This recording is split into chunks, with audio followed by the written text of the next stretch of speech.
tuned in to the Community Cats podcast. Ready? Let's go. Welcome to the Community Cats podcast. I'm your host, Stacey LeBaron. I've been involved helping homeless cats for over 20 years with the Merrimack River Feline Rescue Society. The goal of this podcast is to expose you to amazing people who are improving the lives of cats.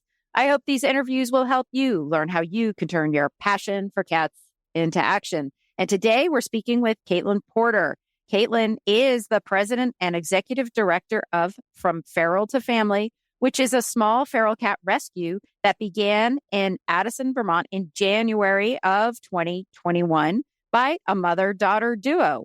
The daily commute brought us past a farm with a colony of over 100 feral cats and kittens. They started out by fostering and socializing 20 kittens that were able to go to the local shelter, but the only option for the adults was TNR. While spending time with this colony, trapping the kittens, they started to see signs in some of the adults that they would be able to be socialized. Because of the longer amount of time it takes to socialize an adult feral cat, the local shelter was unable to take them in. So they decided to start their own rescue, focusing on socializing feral cats. They take the time to meet each cat where it is, build trust and safety with them, and patiently and unconditionally love each cat until it enjoys human companionship and is able to be adopted. They strive to go a step beyond TNR by giving feral cats the opportunity to live a comfortable life with a loving family. Kitten, I'd like to welcome you to the show. Thank you so much. So we talked a little bit there in the bio, but how did you get to be passionate about cats? Were you passionate before you got involved in this barn situation? So I always had cats growing up. My dad was a carpenter, and so he would go and be working on like a barn or some other building, and a mama cat would have gotten hit and there would be kittens that needed a place to go. And so he would bring them home. And so we always had multiple cats growing up. So I've always loved cats, but I was never really passionate like I am now about cats until I got involved in socializing feral cats. They are truly wonderful beings in this world. I've had many feral cats in my life. I have adopted many. I guess many of us will say we are foster failures because of that. And I call them the no-see-ums sometimes in the house, but they are really wonderful, wonderful companion cats. Before the show, before we started recording, we were talking a little bit about what does this all mean? So much of our work right now, people are talking about return to field and let's just spay neuter everybody and put everybody back out, ear tip them, spay neuter. Let's get every cat out there. And, in our pre-conversation, I sort of got the sense that it's not as easy as that. There are other decisions that need to be made as you get to know the colony, as you get to know the cats. And especially in a situation where if you're assisting a colony where returning those cats back to a specific location may not be feasible. Tell me a little bit about your approach with regards to feral cats and TNR, and just share with us a little bit more about your thoughts. Sure. So TNR obviously is great for population control for outdoor cat colonies. And after seeing some colonies that have not had population control and seeing how quickly they grow and how unhealthy they can get, it's really important to me and the members of my board and my staff that we really help these cats. So we bring them in and we start them in a large dog crate for their safety and for ours. And we just kind of start by really slowly by talking to them, not invading their space too much until their body language shows that they're now comfortable with us being near their space. And so then we just kind of keep going with that. We read each cat and their body language and try to listen to them. So if growling or hissing, we won't attempt to touch them because that's them very clearly saying, I don't want you to touch me. So a lot of the cats that we've worked with, the first colony of over 100 cats, we were able to bring 85 of them in, not all at once. So our process, we're very small. When we started, we were just keeping the cats. We had 2 rooms in our home that we designated as the cat area. So it's been kind of tricky deciding whether to get them spayed or neutered immediately on bringing them in or wait a little bit until they're social. So we've kind of done both methods. We've done like the typical TNR method where we trap the cats the night before we have the appointment. We bring them, they get fixed and vaccinated, and then we bring them back to our home and continue the socialization process. Others we've socialized before we've gotten them sterilized, and both avenues have been effective. Out of the group of 85 cats, we only had 6 that we were unable to socialize. And so those went to barn placements. We had people who wanted rodent control in their barns, but the rest we were able to socialize. And it's really special to go through that process, to start with a cat that is hissing at you, growling at you, sometimes lunging at you, trying to scratch you, bite you, being very defensive. And then to have over time, have that cat sometimes turn into a lap cat. Those are the really, really special, like heartwarming, brings me to tears moments, is when a cat decides that now wants to come sit in my lap, when 4 months ago it wanted nothing to do with me. And then there are other cats that we continue to work with and they never want to sit in our lap, but they will come up and they want to be pet. And it's nice because there are our adopters. So we go through a typically longer process with our adopters than most other organizations do. So they fill out the application and then we respond to them. We talk about the cat's personality. We're always very transparent and open with any behavioral issues that the cats do have or health issues. So usually through that process, we build a pretty good relationship with our adopters before they even come and meet their cat and bring their cat home. And then we also offer some after adoption services where if the adopter is having troubles with bonding with their cat, we offer some suggestions because we've gotten to know that cat and we've learned a lot of their preferences and how they are handled and interacted with. So we have only had 1 cat returned out of the 69 that we placed in homes. Our methods seem to be working and our adopters are very happy with their cats. Wow, that's wonderful. You've just taken it from the beginning through to the end of the process in the situation with this one very large colony that you came across. So you started out not just doing a small 2 to 6 cats in, someone's backyard. You started out with a very large situation that you needed to address right away. I'm assuming it says here that you started in January of 2021. Mm-hmm. I would assume that you became aware of this colony of cats in 2021. Yes? We became aware of the colony in October of 2020. And that's when we started taking the kittens and bringing them, socializing them, and then bringing them to the shelter. Okay. Yeah. But then in December of 2020 was when we were told, cats over a year old, if they haven't been socialized, it's not possible. And we were just like, well, we've been spending time with the colony and that's just not true. So we're going to try it. So we did. Many of the cats that you've trapped, I'm just wondering, what's sort of the average, to use the industry language, is the average length of stay or the length of rehabilitation period that you have had with these cats? Sure. Really, every cat is really individual. I have had kittens that we brought in that by the end of the first day, they're like climbing your shoulder, snuggling up in your face. I've also had kittens that after a month, they're still hissing at us. And so then we have to try different techniques to try to help them feel more comfortable where they are. And then I've had adults socialize in as little as a week, not fully socialized, but accepting being pet and starting to enjoy that. I've also had a cat that we had for a full year. And he was very reactive for that full year. And then one day it was like a switch went off in his head and he became a lap cat within a week after really resisting it for a year. How do you identify if there's you're just talking about he was very reactive. How are you able to identify whether there's something medical going on or if it really is a behavioral situation that you need to work on? Do you feel like you can identify one from the other? Sometimes. It is tricky, especially in the beginning when they are not trusting of us and they see us as a threat. It's really hard to get close and do the medical stuff that we need to. Able to deworm on intake, we just mix it in with their wet food for the first few days. And they usually, after being outside their whole lives, They're hungry enough that they'll just eat it, even though it smells a little funny with the dewormer in it. And also, if there are like obvious injuries, we do take them to the vet. We have a great vet that is very supportive of our mission.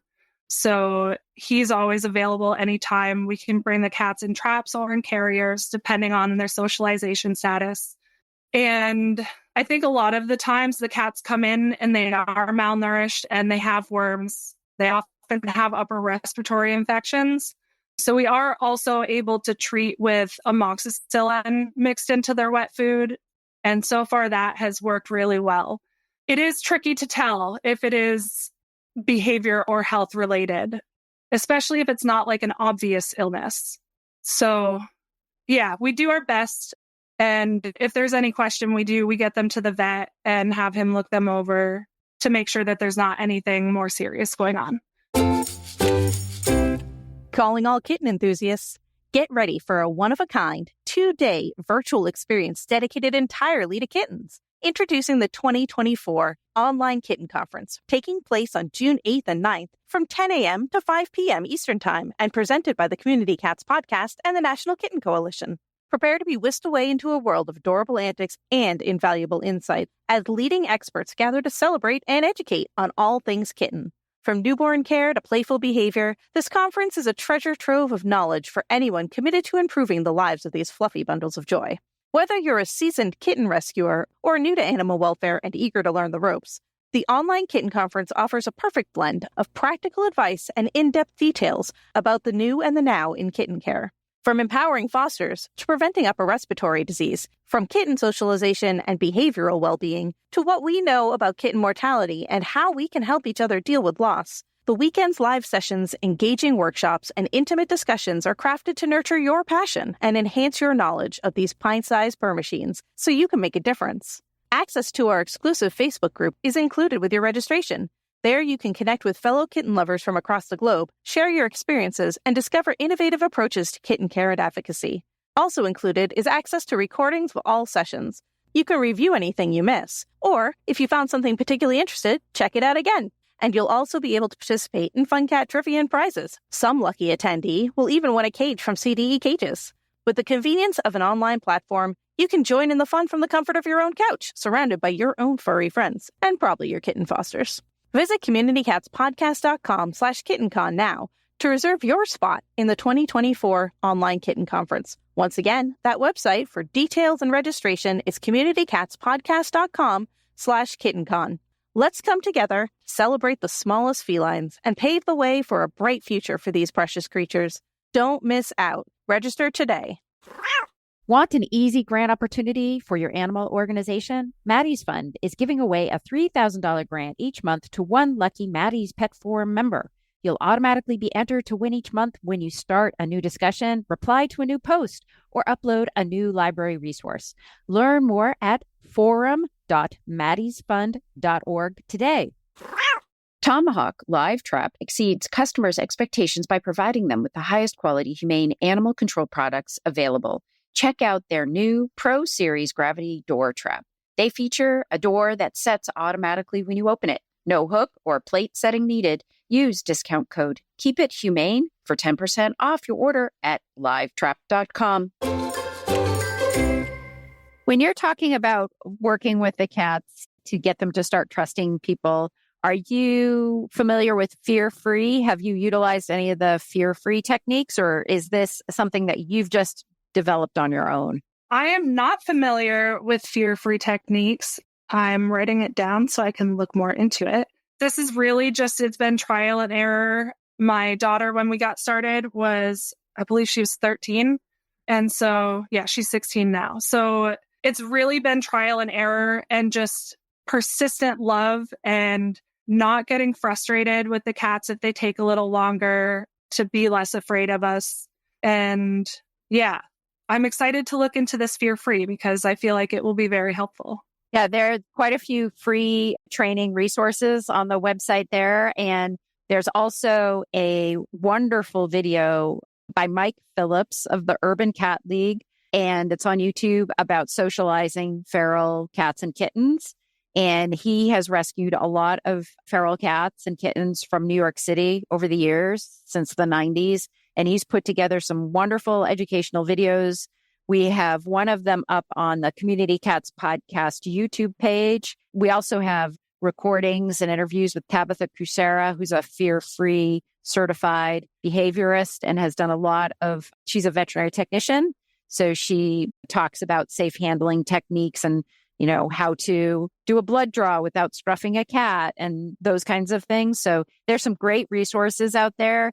And, it's a beautiful thing. So many folks are entering into this world trying to help cats, and you're new and you're learning. And so it's wonderful to meet with you, here in this podcast space to share with you as well as others. A week ago, I had a TNR certification workshop with about 200 folks, and 150 of them had never attended anything about animals at all, any sort of session, but they just want to help the cats in their backyard.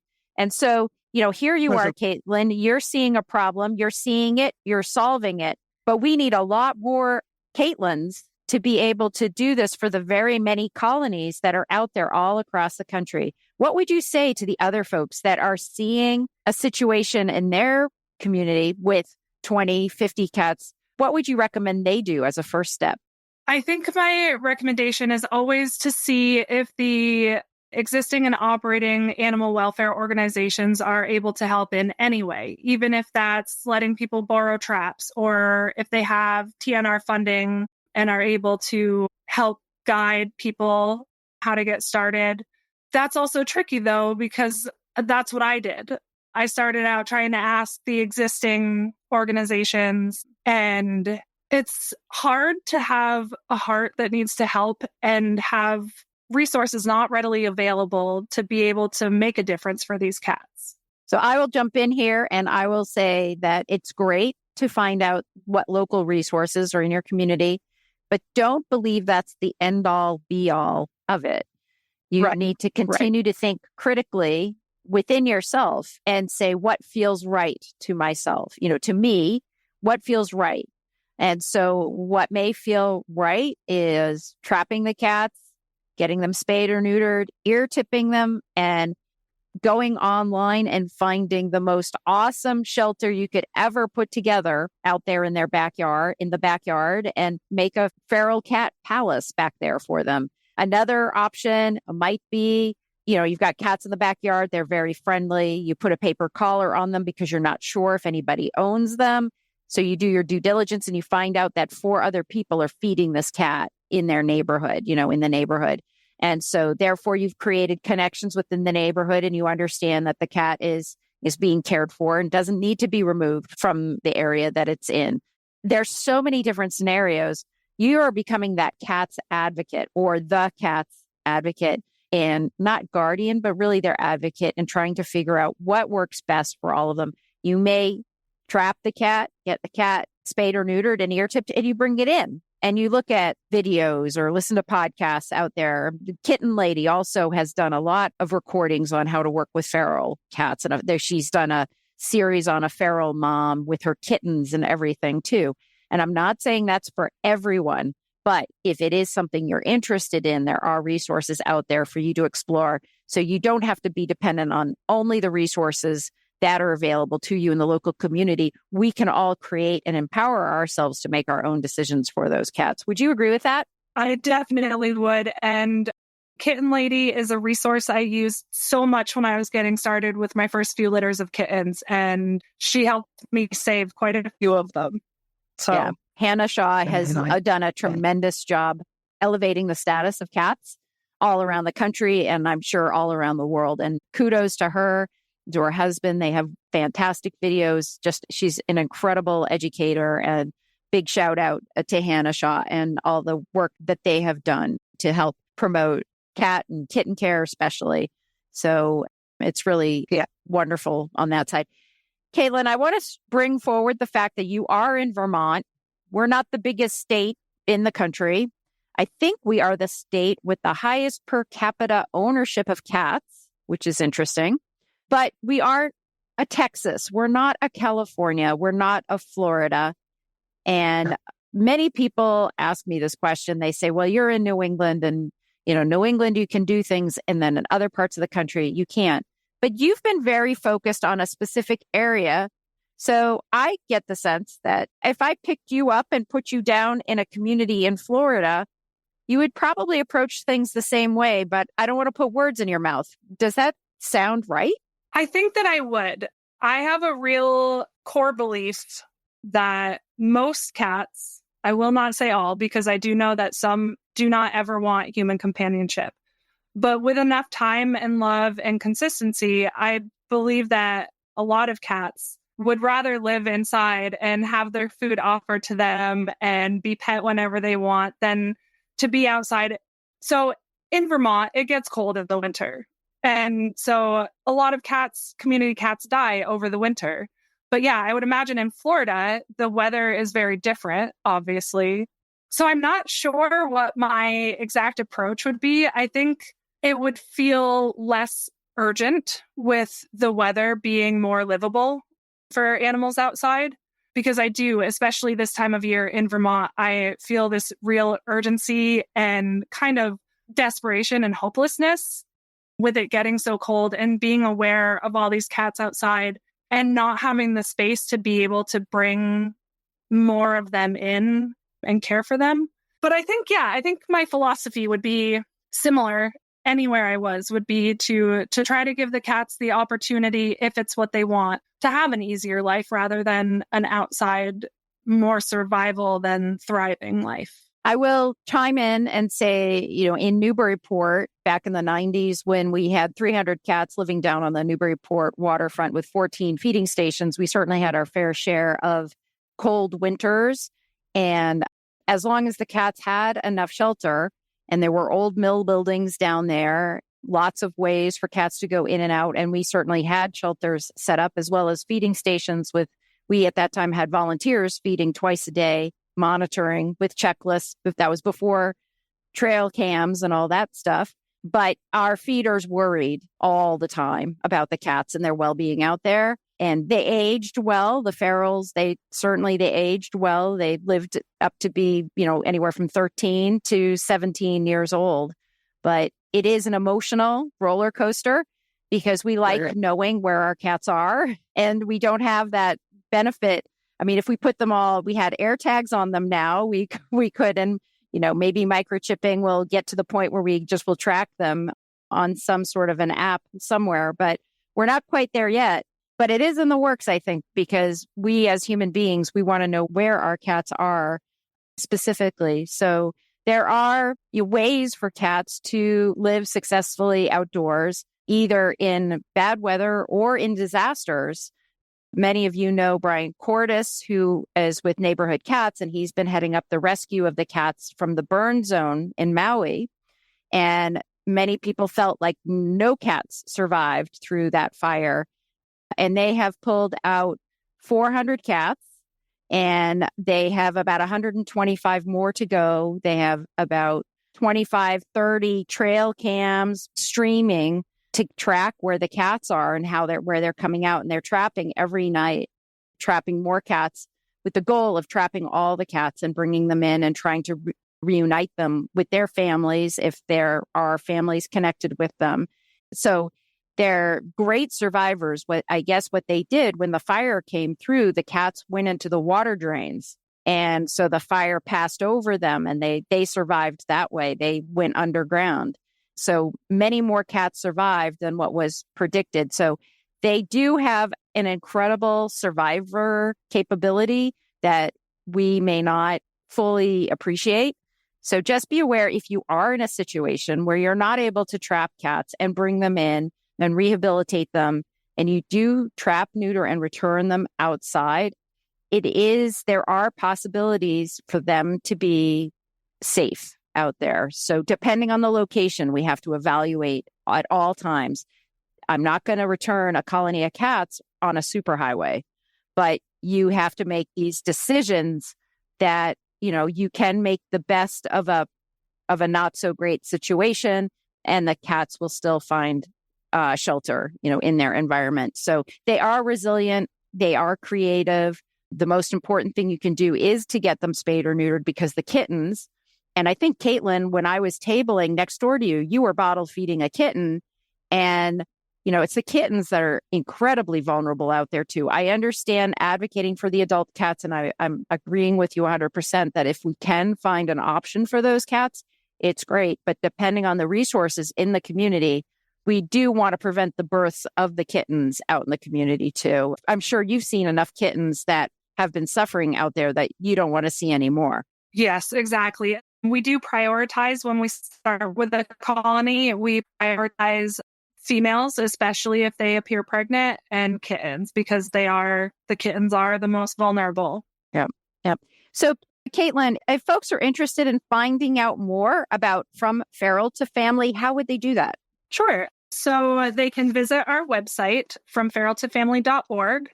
And we also have a Facebook page and Instagram page, From Feral to Family VT. And Caitlin, is there anything else you'd like to share with our listeners today?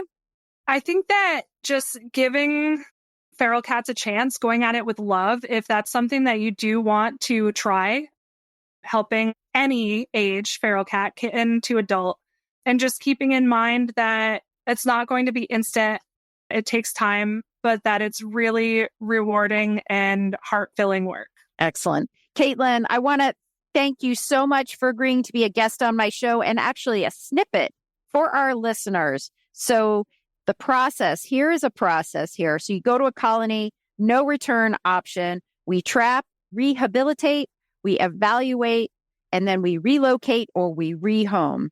And that's the flow chart for what you are doing at From Feral to Family.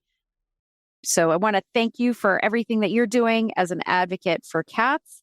And thank you for agreeing to be a guest on my show. And I hope we'll have you on again in the future. Thank you so much for having me. That's it for this week. Please head over to Apple Podcasts and leave a review. We love to hear what you think, and a 5-star review really helps others find the show. You can also join the conversation with listeners, cat caretakers, and me on Facebook and Instagram. And don't forget to hit follow or subscribe on Spotify, Apple Podcasts, YouTube, or wherever you listen to podcasts so you don't miss a single show. Thanks for listening, and thank you for everything that you do to help create a safe and healthy world for cats.